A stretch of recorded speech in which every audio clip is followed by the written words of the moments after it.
Au nom du Père et du Fils et du Saint-Esprit, ainsi soit-il.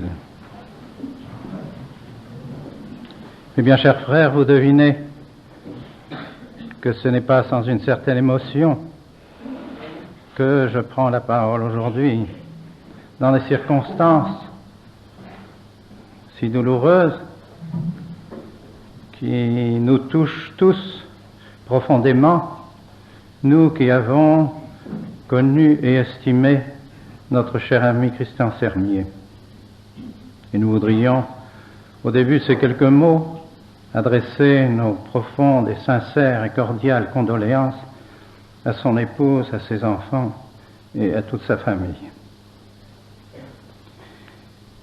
Mais ce serait trahir en quelque sorte sa mémoire que de demeurer sur ces sentiments de douleur et de stupéfaction, car nous avons eu dans la personne de cet ami si cher un exemple extraordinaire,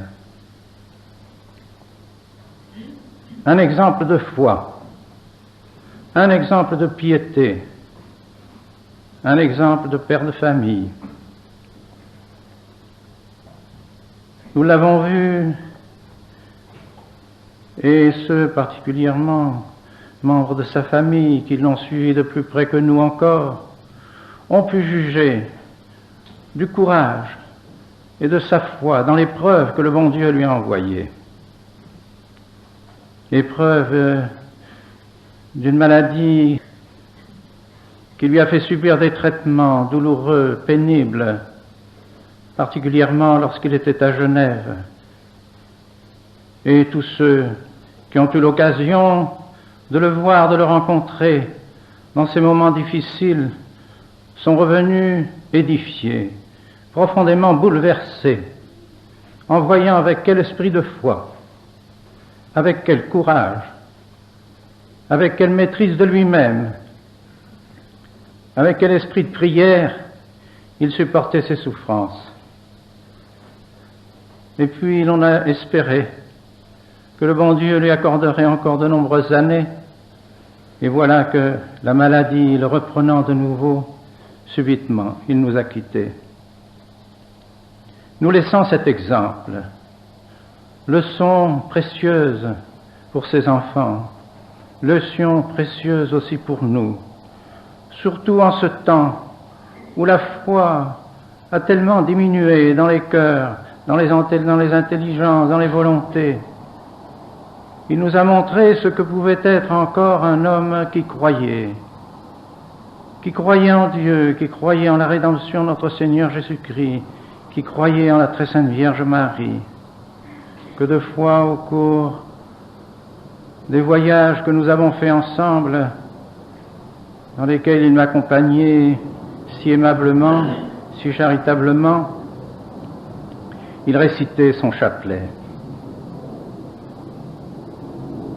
Il avait une dévotion profonde pour la très sainte Vierge Marie. Et c'est certainement elle qui l'a soutenu dans ces derniers moments et qui lui a permis d'avoir ce courage d'accepter l'épreuve, de se remettre dans les mains du bon Dieu et de montrer ainsi à tous ceux qui l'ont connu un exemple admirable. Où trouvait-il la force de cette foi? Où trouvait-il la source de cette grâce particulière qui l'a montré en exemple ainsi à ceux qui l'entouraient? La Sainte Messe. Il aimait assister à la Sainte Messe, et particulièrement à la Sainte Messe de toujours. Il aimait préparer l'autel. Il aimait servir la Sainte Messe. Combien de fois je l'ai entendu parler de tout ce qui était nécessaire pour le saint sacrifice de la messe.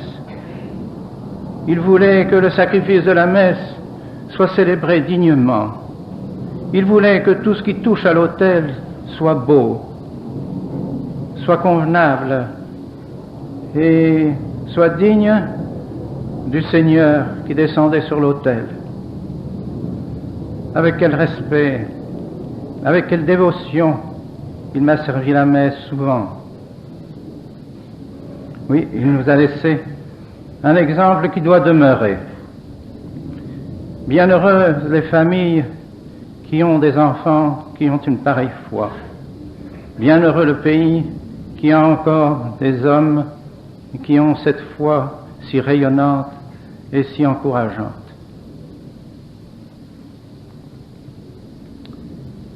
Eh bien, chers frères, voyez comme l'Église est bonne. Toutes ces cérémonies que nous vivons actuellement, que nous vivons aujourd'hui, nous montrent la maternité de l'Église.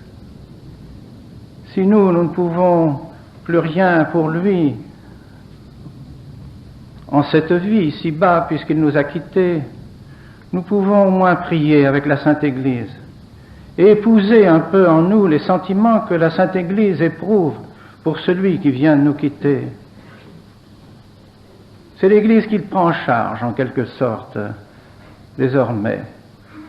Celui qui a été baptisé, celui qui a reçu sa première communion, celui qui a été confirmé, celui qui a été marié religieusement, celui qui a reçu l'extrême-onction et qui s'est nourri si souvent de la grâce dans les sacrements de pénitence et d'Eucharistie, il est vraiment membre de l'Église.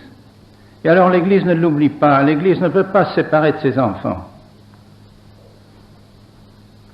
Et en ces derniers moments, l'Église nous montre son amour maternel. Elle le reçoit à la porte de l'Église. Elle le reçoit en demandant à tous les saints d'accourir. Sub venite sancti Dei, venez tous les saints du ciel, occurrete angeli Dei, venez tous les anges de Dieu. Venez accompagner cette âme et la présenter à Dieu. Et faites-vous les avocats de cette âme qui désormais doit participer à votre bonheur.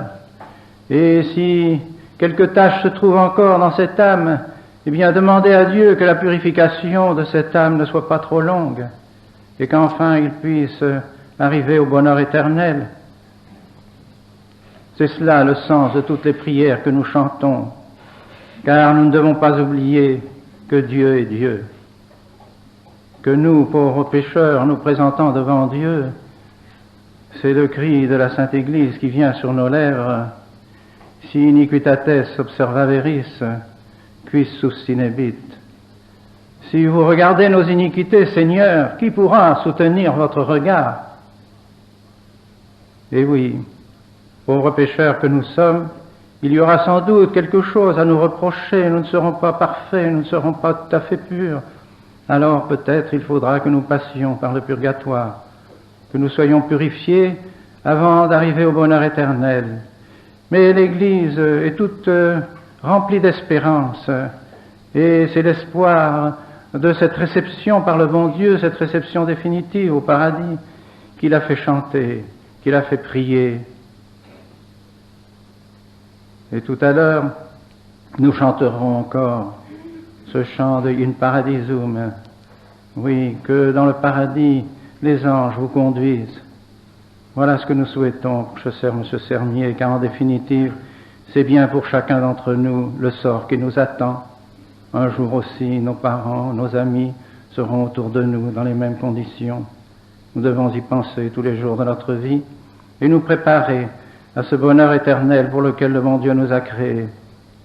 Confions-nous surtout à la très sainte Vierge Marie et demandons à ce cher Christian Sermier de rester auprès des siens, auprès de sa famille, afin de nous garder dans l'amour de la très sainte Vierge Marie, cet amour qu'il avait comme un enfant auprès de sa mère, bien que cet amour soit aussi le nôtre. Et nous sommes persuadés que cet amour de la Vierge Marie, de notre mère du ciel, sera pour lui le gage de la résurrection éternelle. Au nom du Père et du Fils et du Saint-Esprit, ainsi soit-il.